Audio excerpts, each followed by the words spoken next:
Bismillahir Rahmanir Rahim. The concept of halal and haram in Islamic teachings is very clear and significant. It provides guidance in the daily lives of individuals and helps shape their actions and decisions in accordance with the pleasure of Allah. The Quran and Hadith provide detailed explanations of what is halal and haram. Halal refers to things that Allah has deemed lawful and pure. In the Holy Quran, Allah says, "O people, eat from what is on earth that is lawful and good, and do not follow the footsteps of shaitan." Halal items are beneficial and advantageous for humans, and their use brings the pleasure of Allah. Haram refers to things that Allah has prohibited and deemed impure. In the Holy Quran, Allah says, "Forbidden to you are dead animals, blood, the flesh of swine, and that which has been dedicated to other than Allah." Haram items are harmful to humans, and their use brings the displeasure of Allah. The details of halal and haram are very clear in Islamic laws.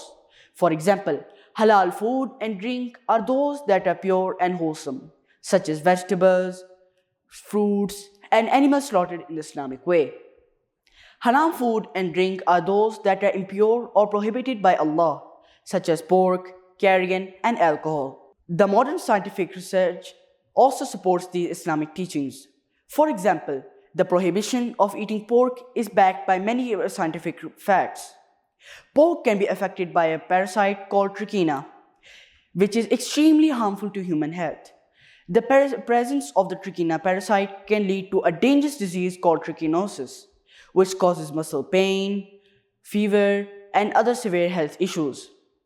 The prohibition of alcohol is also scientifically proven. The harmful effects of alcohol on human health are extensive. It causes liver diseases, high blood pressure, heart diseases, and brain disorders. The habit of consuming alcohol can turn into addiction, which can destroy a person's life.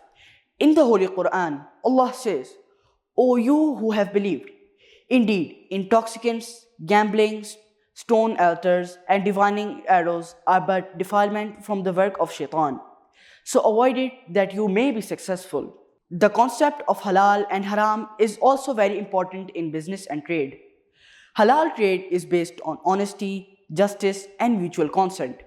The Prophet Muhammad ﷺ said, "The truthful and the trustworthy merchant will be with the prophets, the truthful and the martyrs on the day of resurrection." Haram trade is based on deceit, fraud, usury, and oppression. The prohibition of usury is also supported by many scientific and economic facts. The usury system creates imbalance, unjust distribution of wealth, and economic instability. The principles of halal and haram encompass every aspect of life in Islamic society. It is essential to adhere to these teachings in clothing, housing, transactions, and worship.